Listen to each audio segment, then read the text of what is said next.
as the moon needs no permission. This is your truth to find.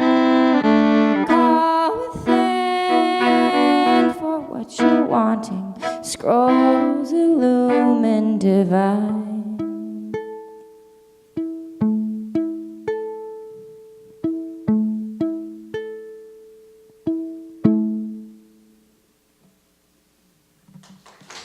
World-class music. Thank you so much. Blessings. Well, good morning, everyone. Thank you for coming out on a nice drizzly, kind of a Seattle kind of day, actually. It kind of reminds me of, being in the Northwest. And doesn't it? Yeah, it's kind of nice. Nice change, yeah. Glad to have all of you here today, and nice that you came back. Wow, some of you are glutton for punishment, aren't you? We've been working on this whole thing about self-forgiveness, and it's a wonderful journey, and it's a powerful journey, and it can be sometimes challenging. Anybody notice that? Yeah, sometimes challenging for us to really practice some of these things. I wanted to actually, before I get into too much, I wanted to acknowledge and thank Steve for being here with us this morning. Some of you noticed that we were applauding the fact that he was present. And you may not have been aware, but he's several pounds lighter today. Actually, as of Monday, wasn't it? He had a kidney removed. Oh, wow. And you should have seen him running up the stairs this morning. It was just magnificent to see. So we're so grateful that you're back here with us and feeling good and feeling much lighter and releasing whatever you didn't need, and perfect. Thank you, God. Yay.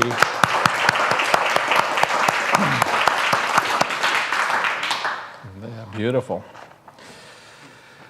Well, today this is the first Sunday during a season that we tend to celebrate I tend to like to celebrate every year, and it's actually the season for nonviolence. It actually started on the 30th of January.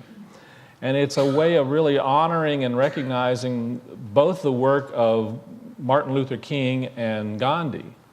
And it is not just the work, but the awareness and the principles that they tried to bring into the world and teach about peace.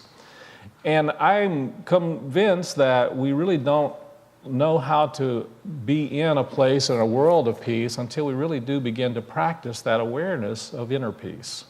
Every Sunday in Unity we sing, "Let there be peace on earth," and it begins. And we really like for you to start it, actually. No, it doesn't work that way. It begins with me. It begins within, and it begins with learning how to be more peaceful within ourselves. And I'm going to suggest to you that doesn't happen unless we really do and are willing to work with this whole thing about forgiveness, but also self-forgiveness. Wouldn't you agree? It is really one of the steps that we take to an awakened world. It is one of the steps we take to a peaceful world. And so we're in that process of learning how we can do that more effectively in our lives and be more conscious and aware of how we can participate in that understanding. And we've been working with this wonderful book called Radical Self-Forgiveness, The Direct Path to True Self-Acceptance. So we're actually, self-forgiveness is actually a path to getting somewhere, isn't it? And that somewhere is being able to really accept ourselves. To be able to accept who and what we are in truth and reality. And to be able to not only accept that, but to love and honor and appreciate that, as Louise Hay would say. It really is about learning to love the self. Now, one of the things that we've talked about is that there are many selves, and we'll kind of get into that a little bit today.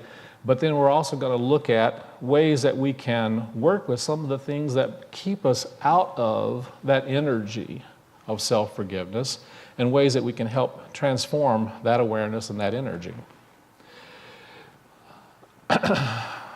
One of the things that I felt about in working with this today, and also in the thinking about the season for nonviolence, was a story I came across. It says, one Sunday during the announcements, a preacher said, "I need to make a correction to our announcements from last week's bulletin." It read, "The church will host an evening of fine dining, super entertainment, and gracious hostility." He went on to say it should have read, "The church will host an evening of fine dining, super entertainment, and gracious hospitality." Sorry, folks. we are a loving church and not a hostile one. We love hurting people. And then he went on to say, I just have one announcement for this morning. The Peacekeepers meeting scheduled for this afternoon will be canceled due to a conflict.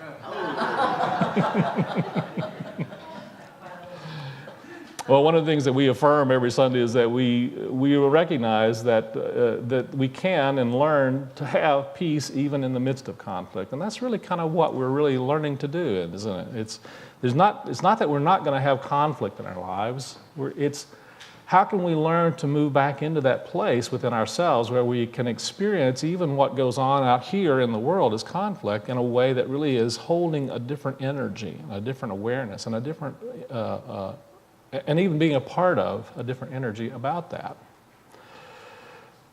Sometimes in our attempts to make amends and correct a wrong, we make the situation worse. That's the example that we just had, really. If you think about it, it's like the more you try to fix things, sometimes you kind of make them worse. There was a couple of monks that were in a very remote monastery deep in the woods, and they followed a very rigid vow of silence. And their vow could only be broken once a year, and that's on Valentine's Day. And that was only by one monk. And the monk could speak only one sentence. And so one Valentine's Day, Brother Thomas had his turn to speak. And he said, I love the delightful mashed potatoes that we have every year on Valentine's Day with our roast. And then another 365 days passed in silence. And the next Valentine's Day, after that length of time of silence, Brother Michael got his turn to say something, and he said, I think the mashed potatoes are lumpy and I truly despise them. And once again, 365 days of silence. And then the following Valentine's Day, Brother Paul rose and said, I am fed up with this constant bickering.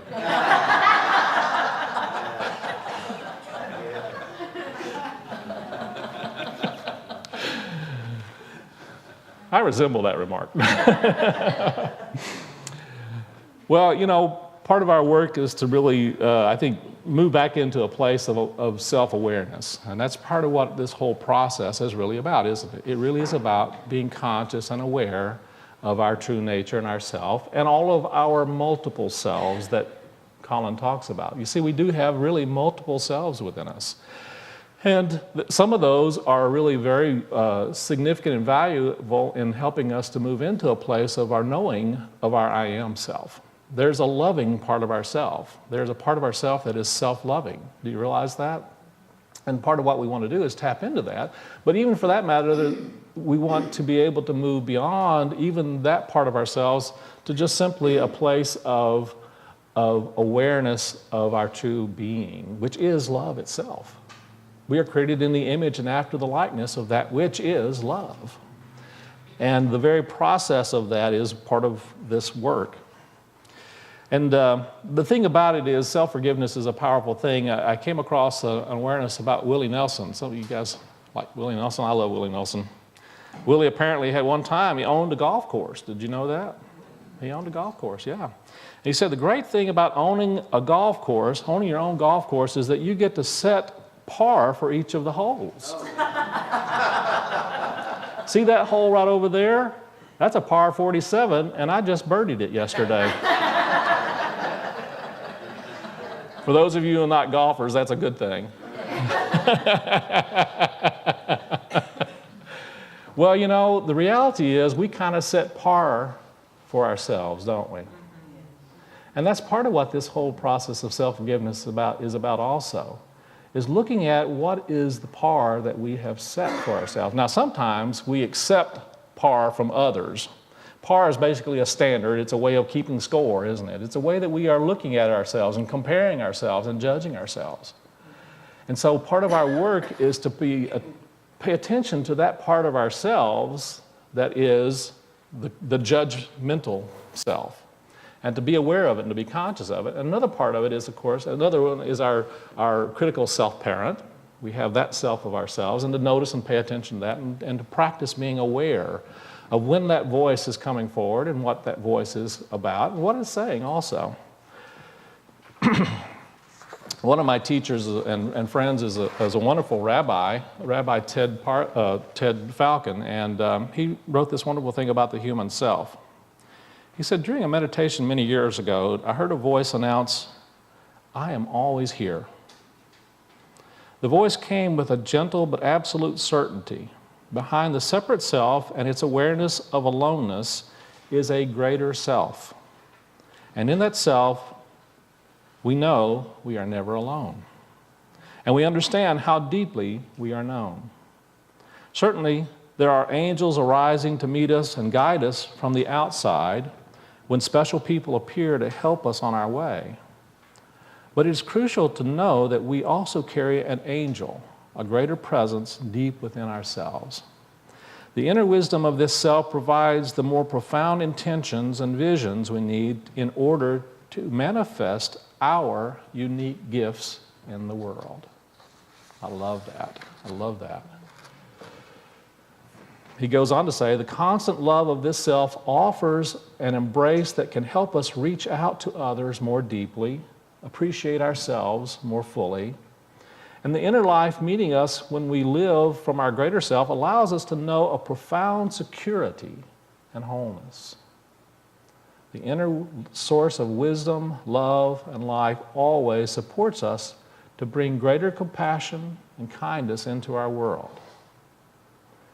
And so when we find ourselves meted and greeted by those angels in life, especially those ones that don't sometimes appear to be angels, you know, the ones, they're there to help us draw forth from within us something richer and fuller and more significant of our unique divine nature.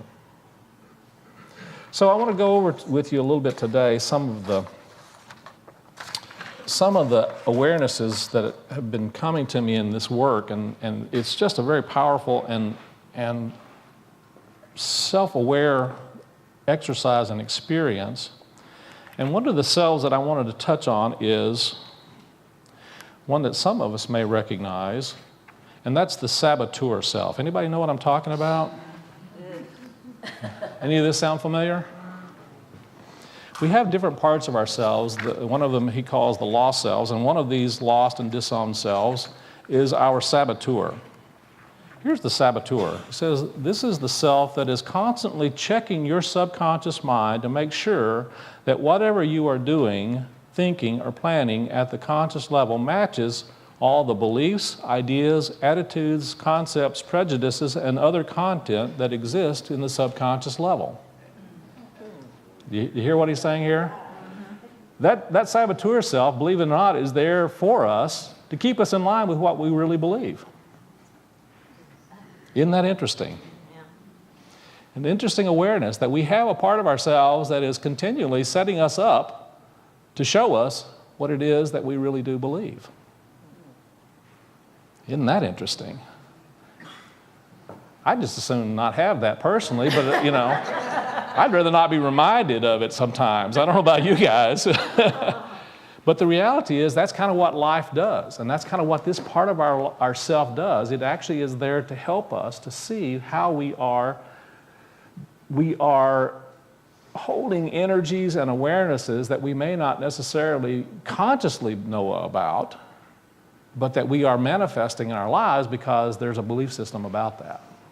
Does that make sense? And so it's not against us. It really is, interestingly enough, the saboteur self is really there just to show us where we are not meeting and not following our authentic being. That where we have belief systems that don't match that. Does that make sense? And it's there to reveal those to us and to show us those places in us where we're not really experiencing an alignment with our authentic nature, with our authentic being. So I think that's a valuable awareness of a particular self. And one of the ways that, one of the powerful tools, and we're going to talk a little bit about this, one of the powerful tools that interestingly enough, that the saboteur self uses, the judging self uses, the critical parent uses, and it's a very popular tool.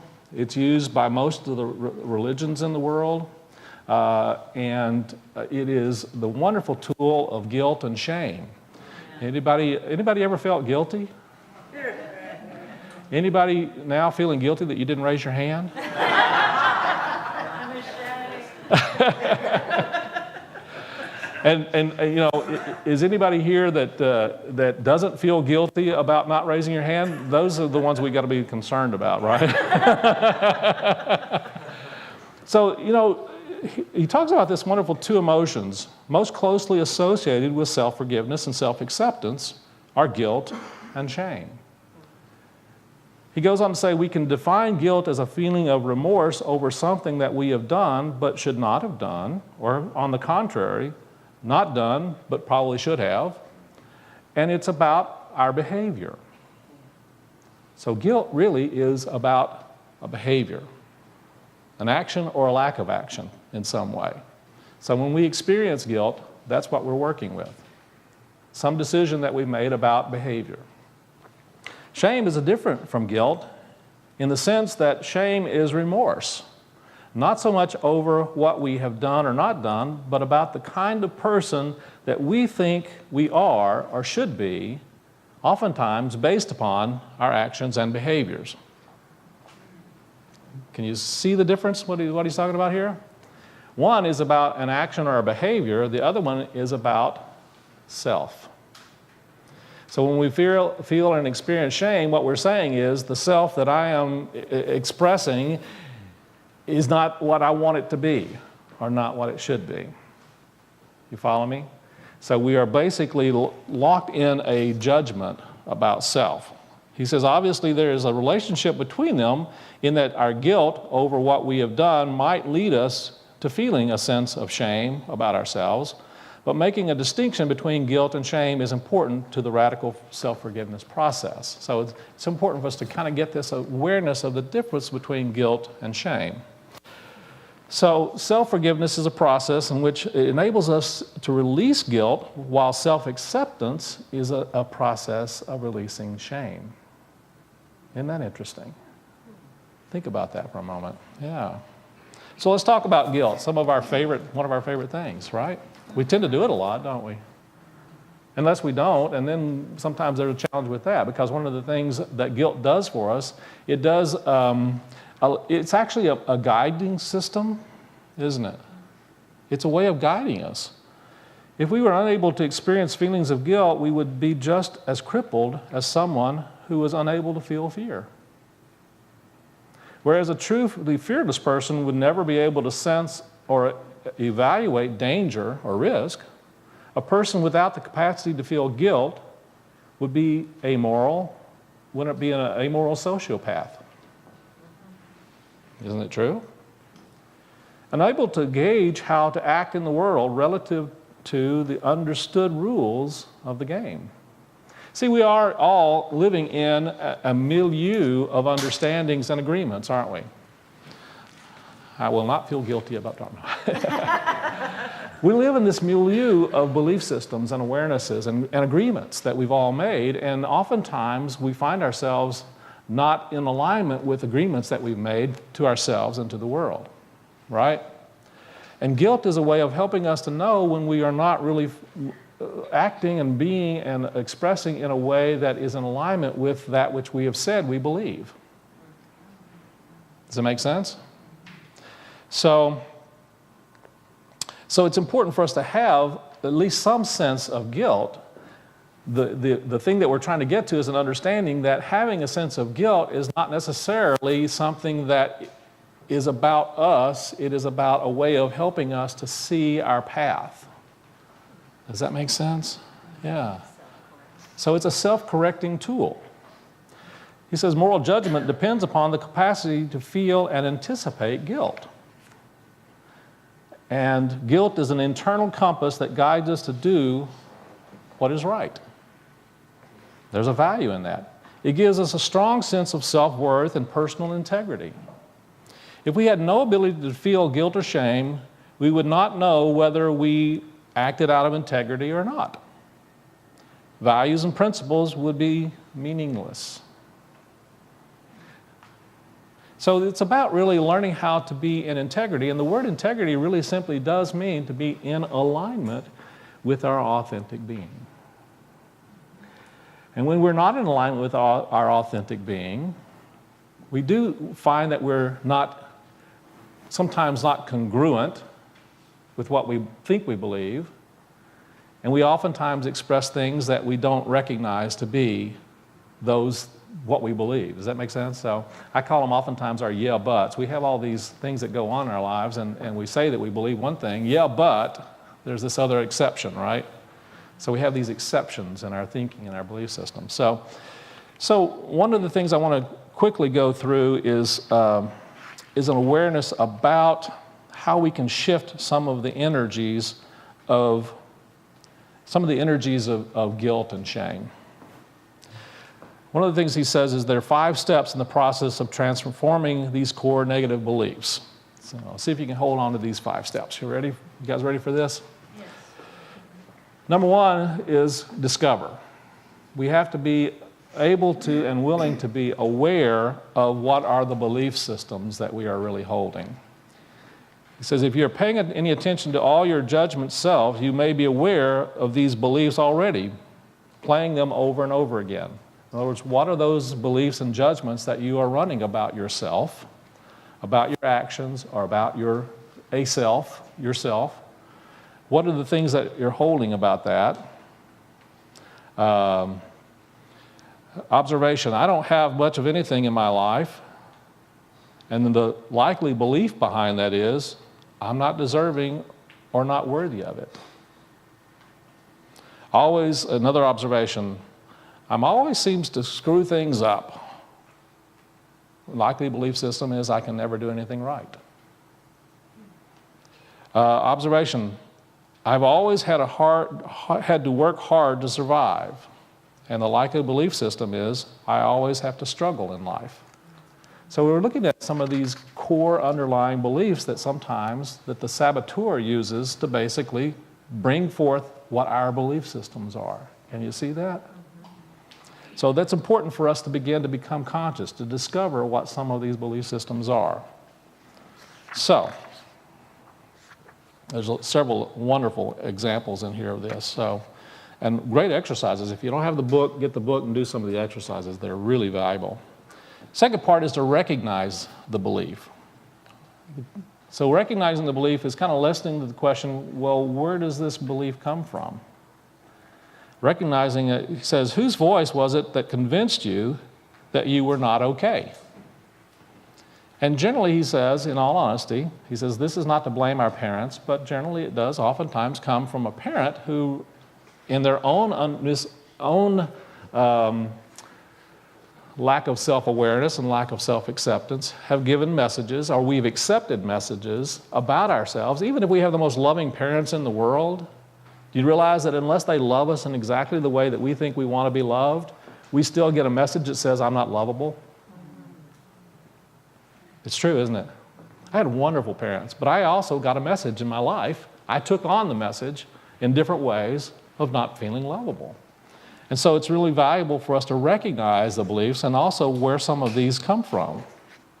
And then the next step is to evaluate the beliefs. This really works a lot well with, how many of you are familiar with Byron Katie's The Work?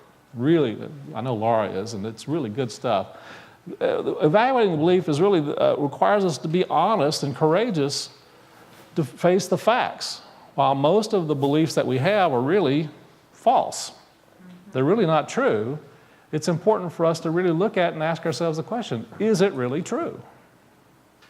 Is there something that we believe about ourselves that is really true? Or is this something that we simply heard, that we accepted and bought into? And it really isn't true. There's a great exercise on discovering and recognizing our true core belief systems and whether they are true or whether they're not true. That really just takes some time to reflect on and listen, is this really the essence and the truth of my being? Or is it simply something that I chose to believe about myself? And then the next part is to neutralize that belief. And this is one way you do this is basically says to recognize that you previously criticized yourself for something, but is there a more positive aspect to what it is that you're criticizing yourself about? So here's an example. If you criticize yourself for being undisciplined, perhaps it could be seen as evidence of your creative mind, that you're actually a creative person. It's a way of reframing, basically, is the way we talk about it. You kind of reframe it and look at, well, what's the positive aspects of this thing that I considered to be so negative? There's bound to be some positive aspects, and the reality is there always are positive aspects. So here's a couple others. I seem untidy because I'm not a visual person. I'm more kinesthetic, and I identify more with how I feel. My comfort is what matters to me and not how things look. Now, those of you who are very visual have a challenge with this, I have no doubt. But it's a way of understanding that oftentimes what we consider to be a flaw or something that is not necessarily a positive, there are aspects of that that are there for us. And if we look for them, we'll find that there's a gift in them for us. And to see what those are can be a valuable way of shifting our awareness and our energy. And then the other part is to transform beliefs. And this is he says, suppose that what you are being criticized for has no redeeming quality, at least nothing that you can see.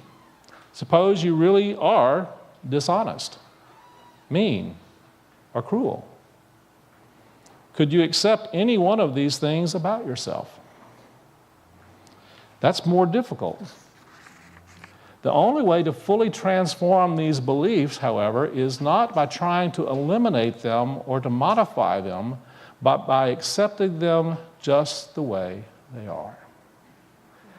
Accepting that you have aspects of yourself perhaps that are dishonest. Accepting that perhaps you have at times been mean. Anybody ever been mean? Yeah. See, this is also the shadow work that we talk about on Saturdays. The reality is we all have been at some point in our lives, whether we wanted to, intended to, meant to be, we've been mean in some way, at least in someone's perception, right? Yeah. So it's just accepting that, yes, there is aspects of that that are within our nature, within our being, and not trying to beat ourselves up because we have those, but by recognizing that we have those, we actually transform that energy into something of acceptance. It moves the energy into a different space, into a different place, into a different way. I want to read to you a poem. Actually, I had a couple of poems I wanted to read today. Let me see if I can. This is from Meister Eckhart, one of my favorite mystics. Think about this. Everything. This is a poem called Everything. Everything I see, hear, touch, feel, taste, speak, think, imagine is completing a perfect circle God has drawn. Let me repeat that one because it's so short and so succinct. Everything I see, hear, touch, feel, taste, speak, think, imagine is completing a perfect circle God has drawn. So even those things that we find unacceptable about ourselves are there for a purpose and a reason. And that purpose and the reason is sometimes beyond our ken, as we say, our ability to understand or comprehend it, but it is there to bring forth something more of this creative divine spirit in life. And part of our work is to be able to open ourselves to the possibility of a greater good happening through those experiences. This one is from Thomas Aquinas. I really like the work of Thomas Aquinas as well. Does God understand himself? Does God understand himself not in the form of creation, for creation simultaneously exists and does not exist? How could that not be in a mind that is infinite? Thus, God holds no one accountable, especially himself, at all. If you had a dream in which someone broke into your house and stole a certain object, not if you were in your right mind, pardon me, let me back up. If you had a dream in which someone broke into your house and stole a certain object, would you, upon waking, finding that item, call the constable? Not if you were in your right mind. And whenever God wakes in us, our thinking becomes clear. Nothing is missing.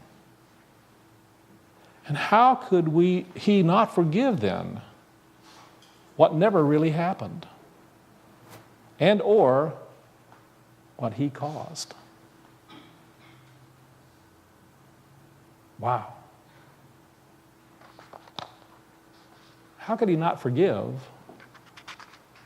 How could he not know that nothing really happened? Wow. And let me close with one more. This one's called God's nature. Sometimes we think what we are saying about God is true when in fact it is not. It would seem of value to differentiate between what is God's nature and what is false about love. I've come to learn that the truth never harms or frightens. I've come to learn that God's compassion and light can never be limited.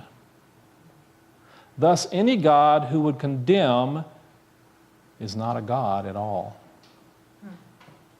but some disturbing image in the mind of a child we best ignore until we can cure the dark. So I invite you this week to take some time to practice with, play with, to look at, to allow yourself to notice the energies of guilt, the energies of shame, and ask yourself several questions. Is it really true? Is it really true? And is it really serving, expressing more of the divine? Take some time to work with this, to play with it, have fun with it.